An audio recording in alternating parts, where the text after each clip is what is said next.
Hey nerds! Welcome to the React.js full course powered by React 19 and packed with real projects. Welcome to episode 4. Today we are diving into something super cool. How to make your UI come alive by reacting to what users do. We are talking about state and events in React.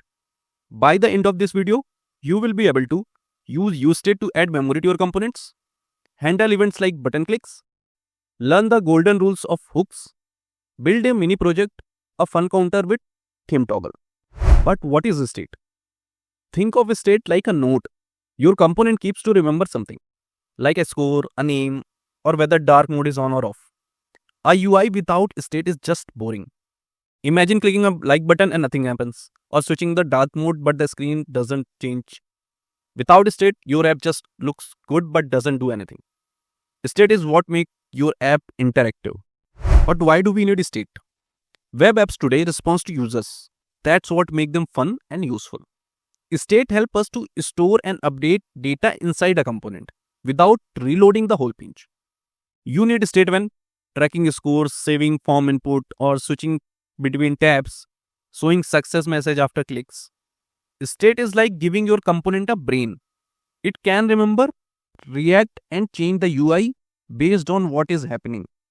Now let's actually understand why really we need state in code itself. Okay, so here I'm in my app JSX and now I want to create just a button with count value where on clicking on the button I want to increment the count value. Okay, so let's create a p tag here where I'll be displaying my current count. Okay, so count text, and then I'll be creating a button here, okay, which is increment. Right now we want a variable to store count, right? So let's create a JavaScript variable here. Let count is equal to 0. Okay, and this count I want to display in this p tag. So how we can display it? Within the curly brackets. Okay, so now on click on this button, I want to increment this count value by 1. So let's do that. So for that, let's create a on click function here, which will be our increment. Okay, and now here let's create an increment function. Const increment will be this, where I'll be just doing count plus plus. Okay, basically it is count what is the current count value plus 1. Okay, now let's also console the count here. Now let's go to our local host and see what it is rendering. Right now it is showing 0 with increment button. Okay, so now let's click on it. Okay, so you can see there is nothing getting changed. So let's open the console here also and now try to click on. You can see on console it is printing the current count value, but on UI it is only showing the 0. Why?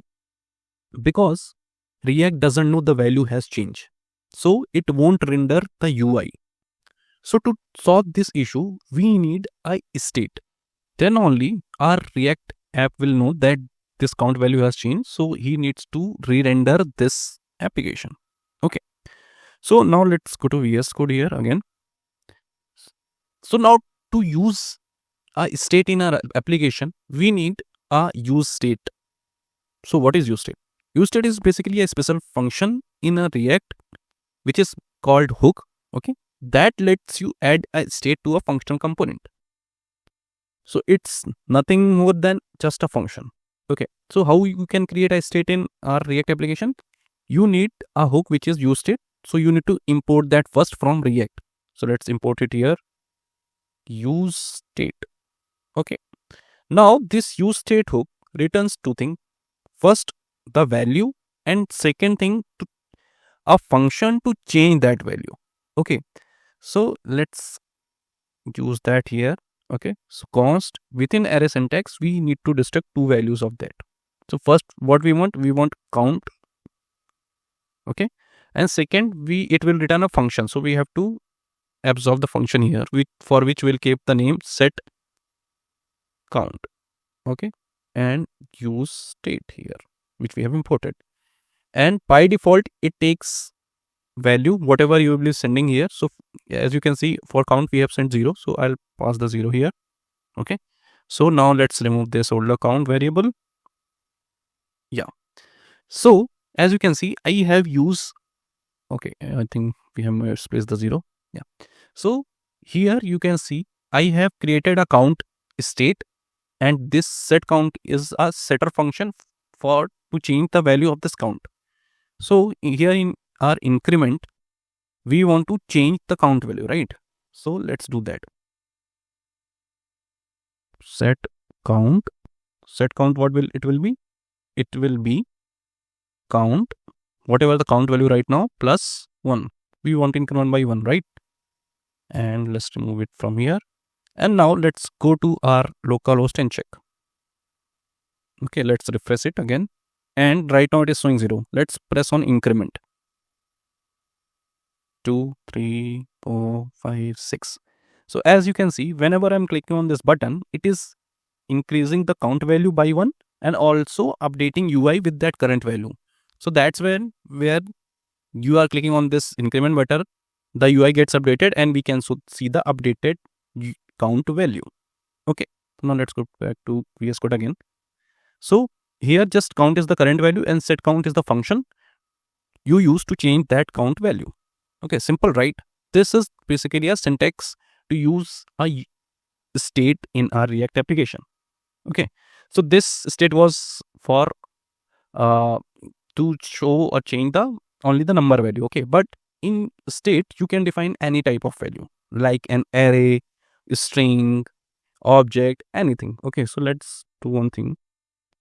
Const, let's create a theme state and it's a theme function. Okay, and now we want it type of string. So for a string, just add quotes here and enter your value. So for now I'll be using Vite. Okay, you can also define an array type. So suppose user and then set users. Okay, use state, and then we need array, right? So here an array syntax, and then within that we can assign like user1, whatever the value we can pass, array of object, array of numbers, array of string, anything. Okay, and suppose we want an object type of use state. So const, suppose I want user detail state and etc function set user details. So you can see I have added set in after each of the setter function. So that is convention we need to use. Okay, so you can easily identify that this set is used to basically change the value of this state. Okay, use state. Here you can define an object like name something, NerdSprite, value, test. Okay, so you can define and create a state of any type, number, string, arrays, and object also. Okay, so that is state for you. Okay, so that's the magic. State tells React, hey, something changed, please update UI. Okay, so basically state is responsible to tell React like the value has changed, now you have to update the UI. Okay, so state in React is local to each component. So when one component updates its state, it doesn't affect others unless you pass data around. So suppose here I have 3 more state, right? So let's console them also. Theme, user, and user details. And now let's go to localhost and try to change our count state only. Okay, so you can see only the count state is getting changed, but not the rest of all. Okay, so state doesn't affect others, it only change its own value. Okay, so use local state when dealing with button clicks, toggling switch, okay, form inputs, counters, and any form actions like. So which makes your app clean, easy to manage, and modular. Right? So now let's check props versus state. Props we have learned in earlier episode in this series, right? And state right now. So let's check what is the difference between these two. So props is basically passed from parent. Okay.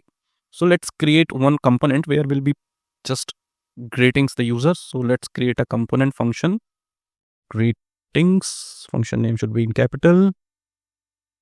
Greeting, it will take props, right? And return, let's just check a prop here, name, const, name, prop from props, right? And then it will return us the h2 with hello, whatever the name prop we are getting, right? And let's use this greeting component here in our app component. So greeting, let's pass name as NerdSprite. Okay. So this is how we can pass props, right? So basically props passed from parent where state stored inside component. So as you can see, props I have passed from greeting from app component to greeting component, means from parent to child. But state I have kept only inside the app component. So it is stored inside the component. Okay. Second difference is props cannot be changed by the component itself, where state can be changed using set state. And third difference is props are only read only, but state are for read and write. Okay. So basically props are perfect for sending data from parent component to child component. But if that data needs to be changed, then you should use state instead. Okay. So can we pass a state and its setter function as a prop to child? Let's see that. So here, let's create a child component. Okay. So let's function child. Okay. And it will take some props. Okay. And in child, I want to pass my count and set count. Okay. These two means the state value and its setter function to child component. So let's destruct them. So const count and set count. From where? From props. And it should return a button basically. Okay. That button will also change this count value by using this set count function. Okay. So on click, what we want to do on click, on click, I want to change the count value by adding count plus 1, means we'll increment it. Okay. And here show the count as in what is the value right now. Okay. So now let's use this child component in our app component. So let's remove these two, even this one greeting also, and use the child component here. Okay. And we have to pass this count and set count as a prop, right? So let's send that count is equal to count and set count is equal to set count. And I don't want to pass anything as in children. So let's close that as well. Right. Now let's go to our localhost and see. So let me refresh it. You can see the count has 0 value. Now let's click, it will increment. Okay. So that means we can pass a state and its setter function to its children as a prop. Okay. So count here is still a prop for child. Okay. But the child can use set count, means its setter function to change the value of count. So when set counts is called, the parent component update. So that new count value is passed down again to child as a prop. So technically the child isn't changing the prop directly. It's calling a function which we have given in prop, which is set count, that tells the parent to update the value. This is React's one-way data flow at work. Okay. So now let's discuss rules of hooks. Okay, which we shouldn't avoid. So first rule is hook must be called at the top of your function, not inside if or loops. So here this useState hook I have called at the top level, right? And only use hooks inside React components or inside your custom hooks. So do not use, you can basically not use this hook inside JS file, okay, or outside this component. So if I try to use like cut this and paste it here, so it should give us error. So let's see on console. You can see the error that invalid hook called. Hooks can only be called inside the body of a function component. So that is the second rule. Always use the hook inside a component. Okay. Let's paste it again. Okay. Now the third rule is never call hook inside loops, condition or nested function. So just remember, hooks like to live at the top of your component. That's where they're happiest. It's mini project time. So now we want to create a counter with theme toggle. Okay. So basically we should have some buttons to increase and decrease the value. Okay. And also a button to change the theme from light to dark or dark to light. Okay. So let's remove extra code here. So as you can see, I have these extra states which I don't want. Okay. And here I'll also remove this one, and we won't be using child. So let's remove that, both of these components. Okay. Now we are good to start. So definitely for counter, we need a count state, right? And to change the theme, we also need this state, which will be basically, its value is basically light. And on click of button, we will be changing this state from light to dark. Okay. So now let's come into div. Here, I'll create an h1 tag. Okay. Where I'll just name our project, which is React Counter, and also h2, where it will be theme, and will be just changing or showing this theme value right now. So theme, whatever the theme value we have set right now. Okay. And let's change it to uppercase, Okay. This is our h2. Now let's create a button to increment and also to decrement. Okay. So let's create a button where basically it will be, I'll just add minus sign here. Okay. And on click of it, I'll change the count value, means I basically subtract it by 1. So on click of that, arrow function, set count, whatever the count value, minus 1. Okay. And also let's copy this, and it will be now plus to increment it basically. And on click of increment button, I'll just want to add plus. Okay. And also let's show here count value and span. On span, let's show whatever the count value we have. Okay. This is for our count component. Okay. Now let's create a button to change the theme. So button, but first let's add break it. Okay. Then add a button. Okay. And it will be text of button toggle theme. I think here, okay, that's giving error. It should be like this. So toggle theme button should be responsible to change value of this theme state from light to dark. Okay. So let's create on click function. On click. And here on click, I'll just call an function. I'll write it over here somewhere, which will be name of toggle theme. Okay. Now let's create this toggle theme.